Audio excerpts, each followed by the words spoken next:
Hello. सत साहिब भगत जी। सत साहिब जी, सत साहिब। हेलो। हाँ जी, बोलिए भगत जी, सत साहिब। सत साहिब भगत जी, मैं राजकुमार पटना बिहार से बोल रहा हूँ। जी बोलिए। मैं संकल्प दीक्षा लेकर भक्ति कर रहा हूँ और मेरी माँ भी संकल्प लेकर भक्ति लेकर है। आप और एक आपकी संकल्प, माँ दोनों संकल्प लेके भक्ति कर रहे हैं? हाँ, एक मेरे बड़े भैया भी हैं, वो नाम दीक्षा लिए हुए हैं। बड़े भैया ने नाम दीक्षा ले रखी है? हाँ। अच्छा। और मेरी एक शंका है मेरी भगत जी कि मेरी माँ के हाथ में गोदना गोदाया हुआ है। क्या? हाथ में गोदना गोदाया हुआ है। गोदना मतलब ये टैटू? कुछ टैटू, दो पक्षी बना हुआ है, टैटू हो गया, पक्षी बना हुआ है। अच्छा, मतलब वो पक्षी बना हुआ है टैटू? अच्छा। हाँ, पर ज्ञान नहीं था, पहले बनाया हुआ था क्या, उससे अब बाकी ज्ञान आया था उसमें। उससे कोई दिक्कत नहीं है भगत जी? देखो, नाम उपदेश लेने से पहले अगर इस प्रकार की कोई बकवाद हो गई है, हाथ पे कोई टैटू वाटू, कोई माता जी का, कोई शंकर जी का, कोई ओम वगैरह, कोई त्रिशूल वगैरह, और उपदेश अगर हमने ले लिया है तो हमारा उससे कोई विशेष कोई लेना देना नहीं है, कोई मतलब नहीं है। अगर उसको मिटवाओगे तो मिटने वाला तो है ही नहीं, या तो फिर पूरा हाथ को जो है वो काला करवाओ, काला करना पड़ा, मिटेगा तो उससे हमने कोई लेना देना नहीं है, कोई मतलब नहीं है। चाहो ना आप तो दोबारा से आप जी टैटू वाले के पास जाओ और एक वो जो है वो क्रॉस का निशान लगवा लो बस। क्रॉस का? हाँ, एक जो है वो क्रॉस का निशान लगवा लो उसके, तो फिर ये हो जाएगा कि बस हमारी इसमें कोई मतलब नहीं है, कोई लेना देना नहीं है। कोई अगर कल को कोई भगत भी देखेगा तो फालतू में मन में शंका पैदा ना हो, वो देख लेगा भैया हाँ हो सकता है इसने नाम दीक्षा लेने से पहले इसने ये बनवाया हो, और अब तो भगत ने इसके जो है वो क्रॉस लगवा रखा है। बस इसी के भगत सोच रहे थे कि आने वाले समय में शासन में जाएंगे, हाँ। जाएंगे अपना रहेंगे तो हाँ, तो वो मालूम चल जाएगा। अगर कोई सवाल भी करेगा तो आप दिखा दोगे कि देखो भगत जी हमने तो इसके जो है वो क्रॉस लगा लिया, बाकी ये मतलब जो है ये मिटता तो है नहीं, और फिर हमारी उसमें आस्था नहीं रही तो फिर कोई दिक्कत नहीं होती है। आस्था नहीं है, ज्ञान सुनने का कोई आस्था नहीं। हाँ, हमारी कोई आस्था नहीं है, वो पहले की है, वो पहले का सिस्टम है, उसमें कोई दिक्कत नहीं। फिर हरीश पुर के जो कहीं शासन में जाएंगे, कहीं जब भगत से मिलेंगे, वो देखेगा तो वो टोकेगा, वो उसको शंका पैदा करती। हाँ, तो ठीक है, आप जी वो क्रॉस लगवा लो, उससे फिर वो समझ जाएगा सामने वाला। ठीक है सत साहिब जी। साहब। एक फोन और है, वो भी देख लेते हैं। ये शंकाएं भाई और बहनों किसी एक की नहीं होती है, हजारों की होती है। परमात्मा ने इसीलिए दया बख्शी है कि एक के माध्यम से हजारों भाई बहनों की शंकाओं का समाधान हो जाए।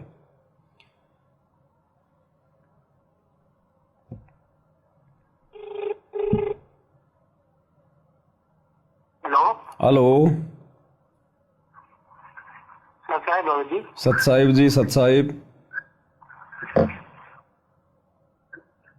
जी, आप कौन बोल रहे हैं भगत जी? पवन दास बोल रहा हूँ भगत जी, किस लिए फोन किया बताइए। अच्छा सत साहिब भगत जी, अभी आपकी संगत भी आ रही है ना, तो उसमें भी लाइव चल रहे हैं। अच्छा, उसमें देख रहा था। आपकी कोई शंका है क्या? कोई शंका है क्या आपको? जी भगत जी। बताइए। भगत जी, देखिए हमारे हैं? हमारे हमारे जो मोहल्ला है उसमें साधु बाबा रहते हैं। तो पिताजी ने नाम दीक्षा नहीं ले रखी है, मैंने और माता जी ने ले रखी है संकल्प। तो उनको वो है जो बाबा है वो नहीं, वो काल प्रेरित है, वो बीड़ी भी पीते हैं। बाबा कौन, आपके पिताजी या फिर आपके पिताजी के पिताजी? नहीं, एक बाबा आश्रम में है, जो कुटिया होती है। अच्छा, उधर कोई बाबा रहता, कोई आश्रम बना के वो बीड़ी बाड़ी पीता है? हाँ, और पिताजी उनके लिए खाना भिजवाते हैं। आपके पिताजी उनके लिए खाना भिजवाते हैं? हाँ, तो हमारे हाथों से भिजवाते हैं। ना ना, बिल्कुल भी नहीं दे के आना भगत जी हमने। अब पता चल गया वो ढोंगी हैं, पाखंडी हैं, ज्ञानहीन है, अपना खुद का भी बेड़ा गर्क करवा रहे हैं, दूसरों का भी बेड़ा गर्क कर रहे हैं। अनजाने में जितना दे दिया उतना दे दिया, बाकी भाई अपना कमा और खा, भगवान की भक्ति कर, दूसरों के आगे क्यों हाथ फैला रहा है, दूसरों के पीछे क्यों जो है वो मतलब की मुंह फाड़ के बैठा है। और जो भगत जी जो बाबा है वो विकलांग है, इसलिए पिताजी उनके लिए खाना भिजवाते हैं। देखो भगत जी, अगर विकलांग है और पहले हम लोग गुरुजी से नहीं जुड़े हुए थे तब तक हम खाना दे रहे थे, कोई दिक्कत नहीं थी, एक मानवता के प्रति उसको जो मतलब देना भी चाहिए। लेकिन अब हम जुड़ गए हैं सत भक्ति से। अब अगर वो विकलांग है, उसकी ऐसी पोजीशन नहीं है, तो उसको समझाओ, गुरुजी की भक्ति करे, उसके बाद हम खाना देंगे, फिर कोई दिक्कत नहीं है। और अगर वो नहीं मानता है, गुरु जी की भक्ति स्वीकार नहीं करता है, और फिर यदि हम उसको खाना देंगे तो फिर हम गुरु जी के दोषी बनेंगे। गांव और बहुत बहुत है भगत जी, वो लोग दे देंगे। जी भगत जी, तो मैंने तो छोड़ दिया देना, लेकिन छोटा भाई है वो अनुपदेशी है, पिताजी उससे भिजवा देते हैं। कोई दिक्कत नहीं भगत जी, छोटे भाई ने नाम नहीं ले रखा, संकल्प नहीं ले रखा, वो जो मर्जी करे, उसके ऊपर तो काल का विधान लागू है। आप और हमें कोई दिक्कत नहीं है, लेकिन हमने बचना है। भगत जी माता जी तो बनाती है, माता जी को समझाया कि मैं तो खाना बनाती हूँ। कोई दिक्कत नहीं भगत जी, अपन तो बना दो, बनाने में कोई दिक्कत नहीं। अपने को बनाने में दिक्कत नहीं है। अगर उस बाबा के लिए खाना अगर वो एक्स्ट्रा बनवा रहा है कि भाई बाबा के लिए भी बनाओ, तो आपकी माता ने खाना बिल्कुल नहीं बनाना उसके लिए। नहीं, जो सबों के लिए बनाती है उसी में से दे देती है माता जी। हाँ तो उस नहीं, मैं कह रहा हूं, अगर आप घर में मान लो 4 सदस्य हैं, हाँ, आपका पापा अगर 5 लोगों का खाना बनवा रहा है ये कहकर के 5वां आदमी वो बाबा है, तो फिर आपकी माता ने केवल 4 आदमियों का खाना बनाना है। पापा को बोल दो भैया तुम्हें अगर देना बना के तो दे दो, या फिर इस बाबा को किसी ऐसी जगह छोड़ के आ जाओ जहां पर ये सतलोक आश्रम वाले पूछ जाएं अपनी अन्नपूर्णा मुहिम लेके। अरे नहीं, अरे उस बाबा को इन सतलोक आश्रम वालों के नंबर दे दो ना भगत जी। अच्छा जी। ओ बाबा का मकान भी बनवा देंगे, बाबा के पास में राशन भी पहुंचा देंगे, कोई दिक्कत ही नहीं है। बाबा को बोलो बाबा ये ले तेरा परमानेंट समाधान हो गया। मैंने भगत जी बाबा को कई बार समझाने की कोशिश करी है, वो नहीं समझेगा भगत जी, नहीं समझेगा, काल प्रेरित आत्मा है, नहीं समझेगी, उसके भाग्य में नहीं है। लेकिन हमने दोषी नहीं बनना भगत जी ऐसे। आज से पहले खिला दिया पिला दिया कोई दिक्कत नहीं, अब आगे नहीं देना हमने। आपका पिता ने खिलाना है तो आपकी मम्मी कह दे कि भैया आप बनाओ और आप खिलाओ, मैं नहीं बनाऊंगी उसके लिए। वो क्यों भक्ति करेगा जब उसको आराम का खाने का मिल रहा है? तो क्यों वो सत भक्ति करेगा, क्यों वो मर्यादा निभाएगा? वो तो बकवास ही करते हैं सिर्फ। तो फिर हम भी दोषी बनेंगे। वो सुल्फा पी रहा होगा, बीड़ी पी रहा होगा, वहां पे और लोगों को जो है वो नशेड़ी बना रहा है, और जी तो सहयोग हो जाएगा ना फिर। तो भगत जी आपकी माताजी केवल परिवार के सदस्यों के जितना भोजन बनाए, और आपका पिता अगर बाबा के लिए भोजन बनाने को कहता है साफ साफ मना कर दे, अन्यथा मां की मर्यादा टूटेगी। ध्यान रखना। अब ये परीक्षा है भगत जी, परमात्मा हर प्रकार से परीक्षा लेगा हर भगत की। अब अगर आपका पिता कहेगा भैया फिर तुम जाओ छोड़ छाड़ के ये घर, तो कोई दिक्कत नहीं भाई, आप भी तो समझदार होगे, लेके अपनी माँ को और कहीं भी अपना लेके 2000 रुपये का कमरा कहीं भी काम दाम करके अपनी भक्ति करो, टेंशन खत्म। जी। जब उनके उल्टे दिन आएंगे तब तुम्हें वापस बुला लेंगे। बाकी मर्यादा मत तोड़ो भगत जी, फिलहाल वर्तमान का समय बिल्कुल मर्यादाओं का समय है। बिल्कुल भी नहीं तोड़ूंगा, क्योंकि मैं तो जा ही नहीं रहा, लेकिन माता जी को ही समझा दी। हाँ तो माता जी को समझा दो कि बाबा के लिए रोटी नहीं बनानी, अगर बाबा को रोटी खिलानी है तो तुम्हारा पिता भैया अपने आप बना लेगा।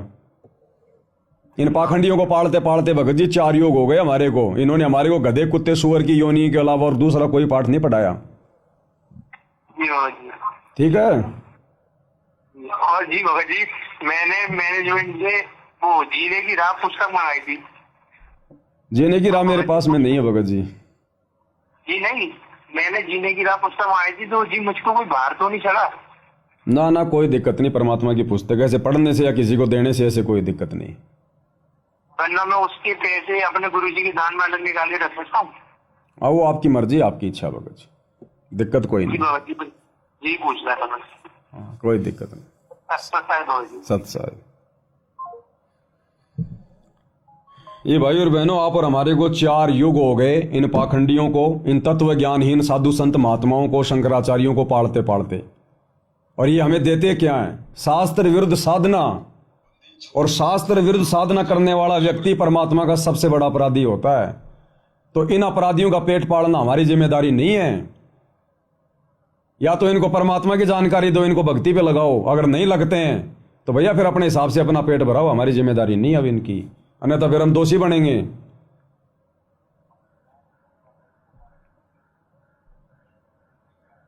Hello hello hello. हाँ जी भगत जी, सत्साहेब। सत्साहेब जी, सत्साहेब। अजय दास बोल रहा था। बोलिए जी। अजय भगत जी ये पूछ रहा था, शंका के लिए। क्या शंका है बताओ। भगत जी ये पूछ रहा था, जैसे आरती करते हैं, तो आरती करते समय भगत जी जो वो होती है अपने बारिश वगैरह चलती है जो शरीर पे, तो भगत जी वो कर सकते हैं क्या अपने? कई बार क्या डिस्टर्ब होते हैं उसमें। खुजली? हाँ जी हाँ जी। खुजली भगत जी अपने गुप्तांगों पे नहीं करनी, बाकी शरीर के अन्य अंगों पे कर सकते हैं, जैसे कांख वगैरह है वहां नहीं करनी खुजली, क्योंकि वहां पे जो है गंदगी होती है ना। हाँ जी हाँ जी हाँ जी। गुप्तांग वगैरह पे नहीं करनी खुजली वगैरह, बाकी कोई छोटी मोटी, कोई कान में, कोई खोपड़ी पे और कहीं है तो हल्का फुल्का कर लें, उसमें दिक्कत नहीं। कई बार बहुत ज्यादा डिस्टर्ब हो जाते हैं। तो नहाया करो ना, नहाते नहीं हो क्या? वैसे तो नहा के करते हैं भगत जी, कोई दिक्कत है, सुबह शाम नहा के करते हैं, आती हो जाती है, कई बार शरीर ऐसा हो जाता है भगत जी, कोई दिक्कत नहीं। चलो कोई नहीं, वो तो कर सकते हैं, ऐसी कोई दिक्कत नहीं उसमें। हाँ, तो एक दूसरी शंका और थी भगत जी, एक वो परमात्मा का जो शब्द है, कौन सा बालों शब्द? की भीत पवन का खंबा, इसका क्या अर्थ है भगत जी? इतना ही शब्द का। परमात्मा कहते हैं आजा बंदे शरण राम की फिर पाछे पछतावेगा, बाड़ू की भीत और पवन का खंबा तू कब लग खैर मनावेगा। हाँ जी। बाड़ू की भीत और पवन का खंबा परमात्मा ने शरीर के लिए कहा कि तेरा जो शरीर है ना ये मिट्टी का पुतला है। बाड़ू की भीत, जैसे बाड़ू की दीवार होती है, बालू मिट्टी से दीवार बनाओगे, वो कितनी वो जो अमल की वो स्थायी होगी। बालू की दीवार को कोई पशु कोई धक्का मारेगा तो गिर जाएगी, बारिश आ गई तो वो बह जाएगी। तो गुरुदेव कहते हैं तेरा जो ये शरीर है ना, ये बाड़ू की भीत की तरह है, ये मिट्टी की तरह है, ये बिल्कुल ये अस्थायी है, तो इसे भक्ति कर ले, ये जब तक है, ना जाने ये कब चला जाएगा। और पवन का खंबा यानी तेरा जो शरीर है, ये पवन यानी श्वासों के आधार से ये चल रहा है। जिस दिन तेरी श्वासें खत्म उसी दिन तेरा बेड़ा गर्क, उससे पहले पहले भक्ति कर ले। ये पूछ रहा था भाई बेटा। ठीक है जी, सत्सा है। सत्ता है बंदी छोड़, सतगुरु रामपाल जी भगवान की जय हो।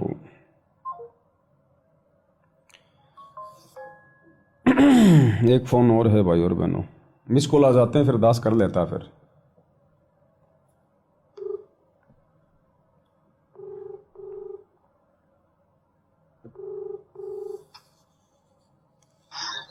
हेलो सत साहिब भगत जी। सत साहिब जी, सत साहिब।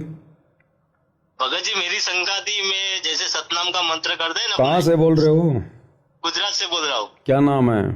मुकेश दास। नाम ले रखा है, संकल्प ले रखा है? नहीं, नाम लिया है मैंने। कब लिया था, कहाँ से लिया था? मैं लिया था अहमदाबाद से अपने। कब? 2020 में। अच्छा बताओ भगत जी। और 2022 में मैं जुड़ा सात संगति से। अच्छा। तो जैसे अपने सतनाम का मंत्र जाप करते हैं ना बैठ के, तो अमुक टाइम में नींद में जैसे अपने नींद आ जाती है, कैसे गिर जाते, वैसा हो जाता है। देखो क्या होता है भगत जी, आत्मा आनंद की तलाश में है युगों युगों से। अब हमें परमेश्वर ने ये मंत्र दे दिए, सत भक्ति मंत्र दे दिए, आत्मा की खुराक है।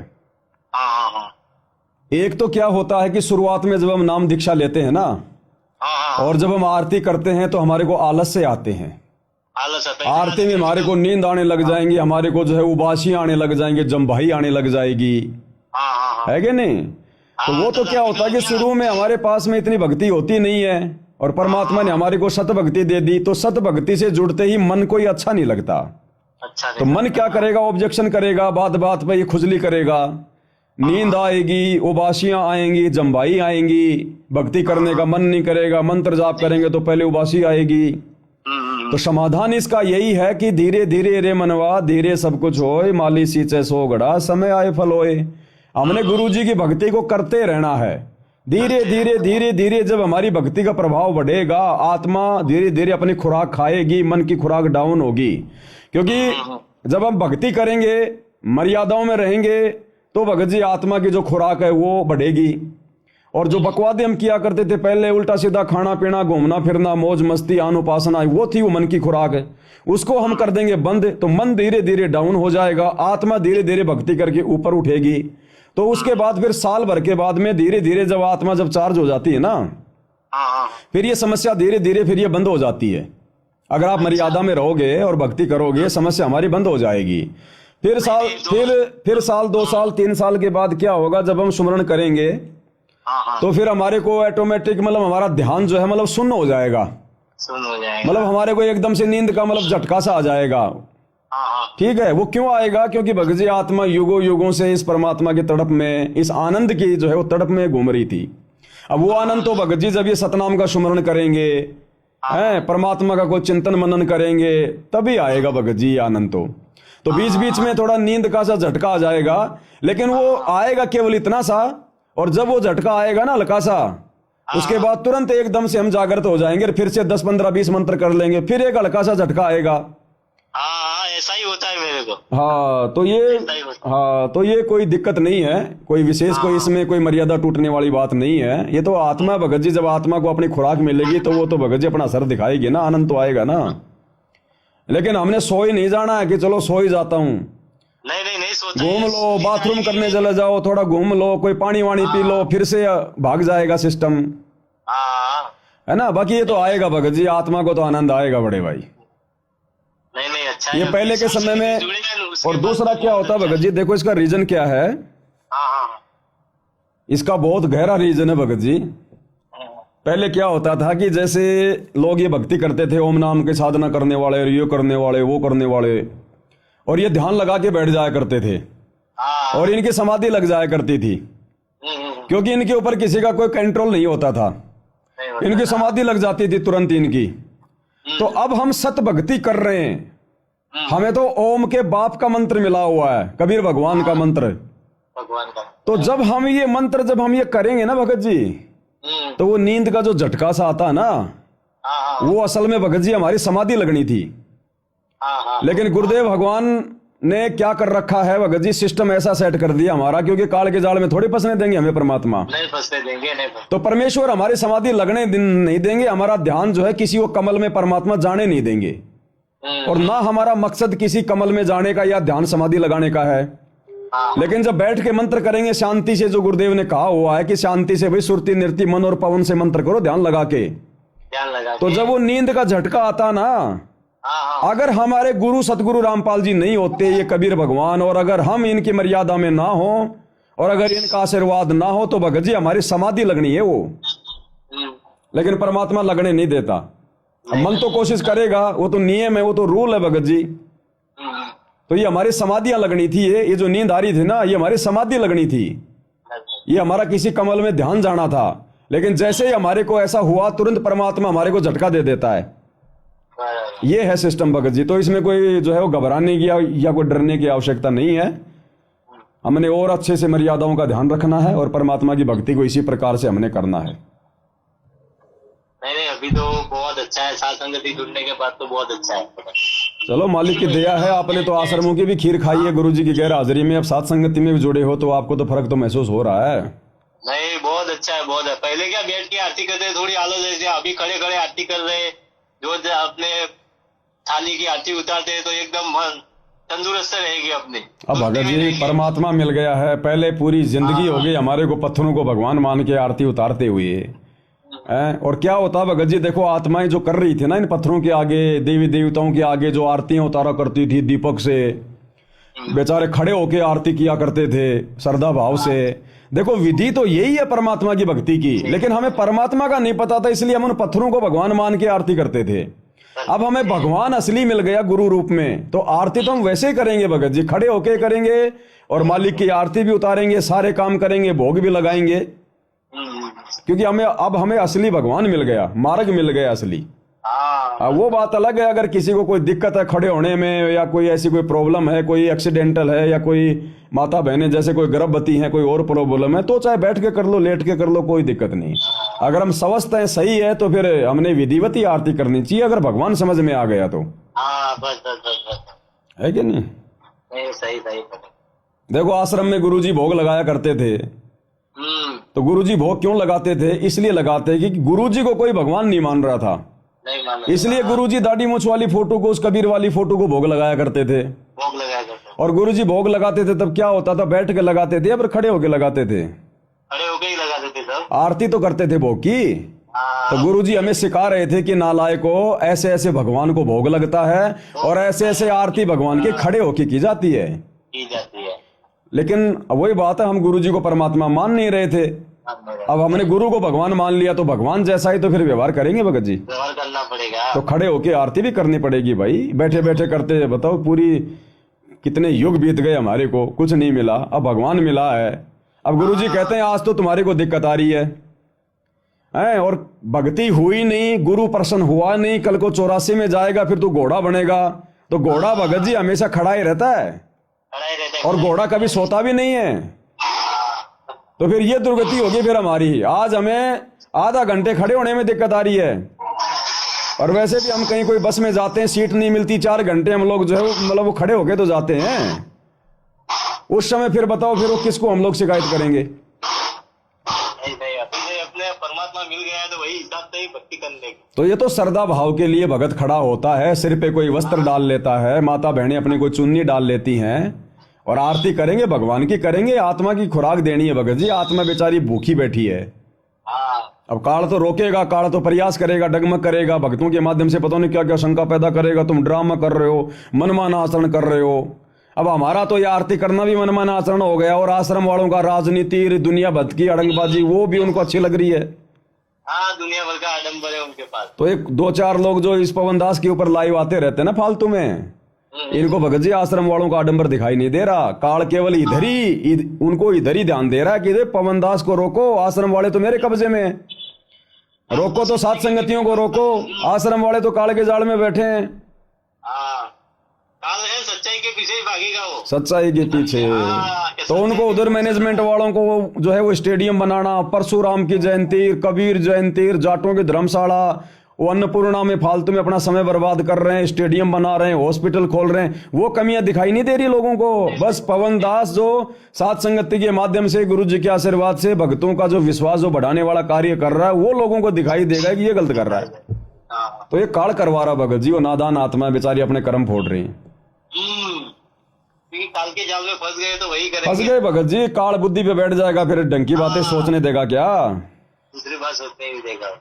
कर्म फोड़ रहे हैं अपने, और कुछ नहीं लेना देना।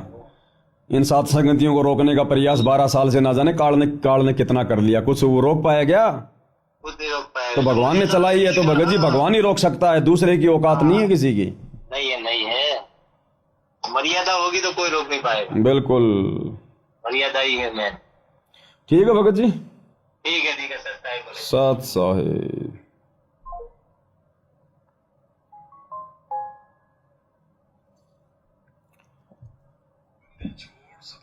परमेश्वर जी की जय हो। परम पिता परमात्मा, सारी सृष्टि के सर्जनहार, कुल मालिक, असंख्य ब्रह्मांडों के स्वामी, जगत गुरु, तीनों लोकों में प्रवेश करके सबका धारण पोषण करने वाले राजाधिराज आत्माधार। हेलो सत्साई बहन जी। भैया मैं यूपी गई थी अपने ससुराल, मतलब गांव में। कहाँ से बोल रहे हो? जगाधरी से बोल रहे अभी। जगाधरी? हाँ जी। ये कहाँ पड़ती है? जमुनानगर जगाधरी। अच्छा, आप अपने कहाँ गई थी? पियर में गई थी, ससुराल में? हाँ जी, ससुराल में गई थी। अच्छा। तो वहाँ गई थी तो मेरे ससुर ने चाय बनाने को कह रहे थे। आपके ससुर जी चाय बनाने को कह रहे थे? हाँ जी। अच्छा। तो चाय के लिए मना करते हैं, तो कह रहे चाय के लिए तो नहीं मना करना चाहिए। देखो बहन जी, ऐसा है, चाय आप और हम सत्सेवक भाई बहनों ने जो पीना छोड़ा है ना, हाँ जी, वो अपने मतलब शरीर की दृष्टि से पीना छोड़ा है। हाँ जी। कि चाय से कोई फायदा तो है नहीं, नुकसान ही नुकसान है। फिर 40-50 साल की उम्र में आगे जाके फिर लीवर की प्रॉब्लम, समस्याएं, और वैसे भी एक प्रकार से ये जो मतलब कि स्लो पॉइजन है, मतलब मीठा जहर है ये। हाँ जी। तो आप और हमने अपने शरीर की दृष्टि से, ताकि हम भक्ति सही कर सके, हमारे विचार सही हो, हम किसी चीज की आदी ना बने, इसलिए आप और हमने छोड़ी है। और अगर आपका परिवार का कोई सदस्य है, कोई सास ससुर है, कोई और आ जाता है कोई घर पे, या कोई रिश्तेदार आ गया, घर वाले उसके लिए चाय बनवा रहे हैं, तो बना के देने में कोई दिक्कत नहीं है। हाँ, उसमें दिक्कत नहीं, हमने बना के देने में दिक्कत नहीं है।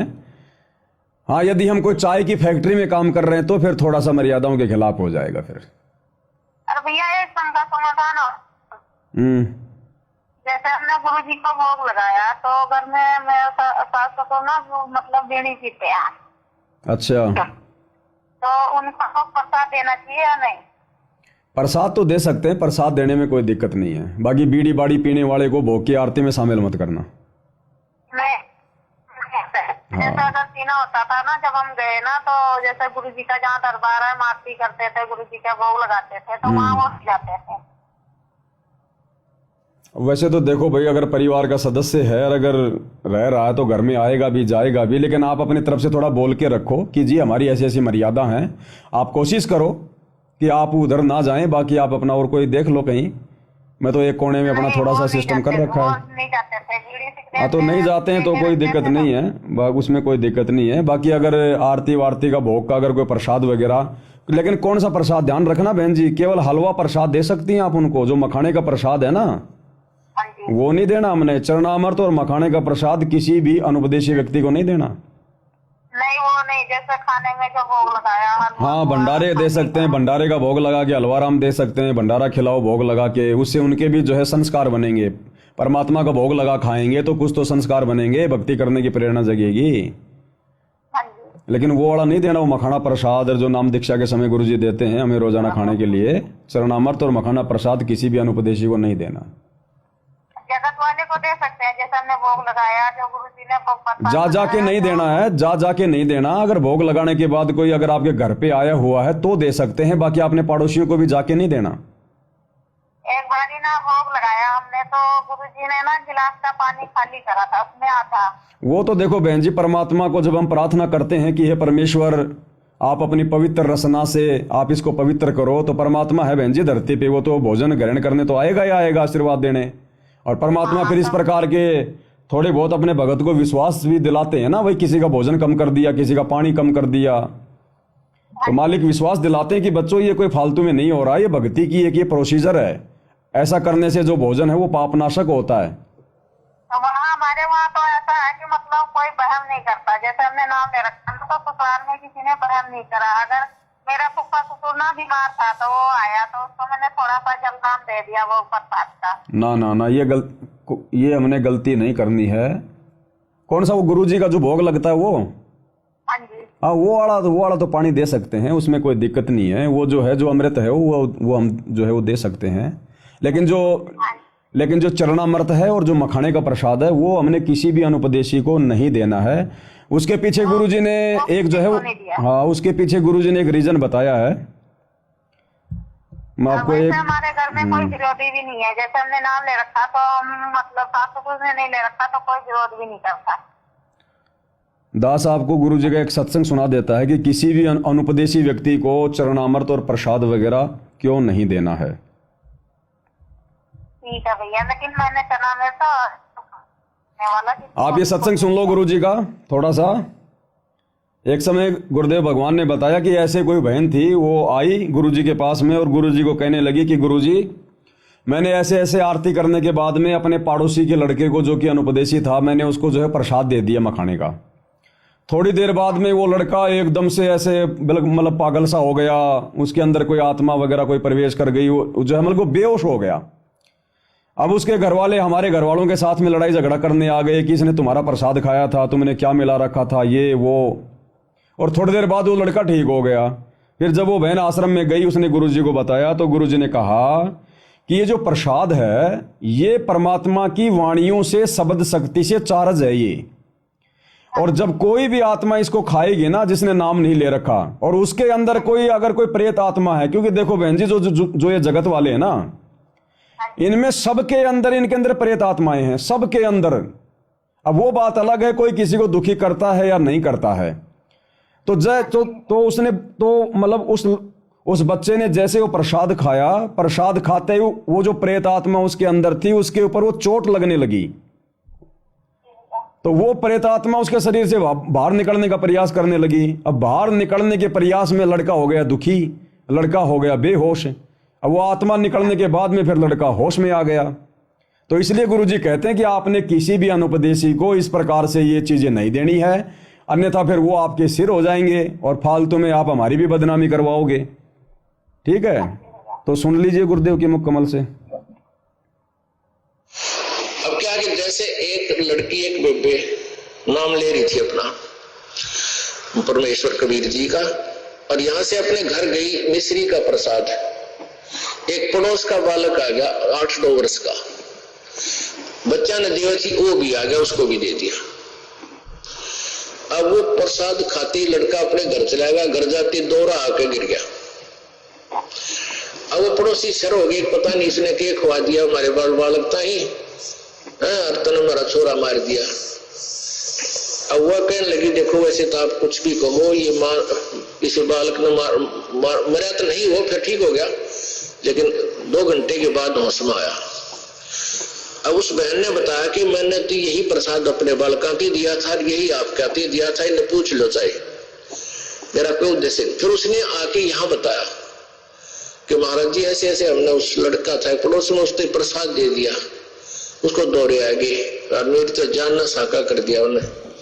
तो इसलिए हमने मना कर रखा किसी को ये प्रसाद मत दो, क्योंकि वो क्या था कारण कि वो प्रसाद देने से उसमें प्रेत विद्यमान था, उन्हीं का कोई पत्थर था, और वो प्रसाद खाने से परमात्मा की वाणी से उसमें वो चार्ज हो रहा था। प्रसाद उसी को कहते हैं, जैसे भगवान शंकर जी के शिव जी के वचनों से वो गंदा अंडा चार्ज हो गया, उसमें फिर दोबारा से चेतनता आएगी, स्वस्थ हो गया। तो इस भगवान के वचनों से वाणी से आप यहाँ आते हो, आपको कोई बीमारी है छोटी मोटी, तो इन वचनों से सत्संग से भी राहत मिलनी शुरू हो जाती है, और अंदर बच्चा भी कोई ऐसा गड़बड़ वाला हो तो भी स्वस्थ होना शुरू हो जाता है। ठीक है, हम तो दास है, फिर भी हमारी कथा परमात्मा ही की सुना रहे हैं। तो इस तरह ये बहुत लाभ देता है। आप बालक को, डॉक्टर को पता होता है कौन सी मेडिसिन और इसको कहाँ असर कर रही है। तो वो क्या था, मैंने उसको बताया बेटी उसमें प्रेत था, अरे प्रसाद खान दे उसका लागे लठ, वो छोरे मत निकलना नहीं चाहा था, वो इस तरह बेहोश हो गया, फिर वो छोड़ गया, उसने उसमें से निकलना पड़ा, फिर लड़का होश में आ गया। तो ऐसी गलती मत करो, तुम बदनाम भी होगे, उनको कोशिश करो फिर समझाने की, नाम दिलाने की, अपने मित्रों को, भाई बहनों को, पड़ोसियों को। सुन लिया बहन जी? तो ध्यान रखना, हमने जा के किसी को प्रसाद वगैरह नहीं देना। घर पे कोई आ जाता है तो जो भोग लगाते हैं केवल वो दे सकते हैं, क्योंकि वो परमात्मा जो है मतलब कि पापनाशक कर देता है उसको, और बाकी जो मखाने वगैरह का प्रसाद होता है वो बहन जी मालिक की वाणियों से चार्ज होता है वो। तो ये थोड़ा ध्यान रखना है ना।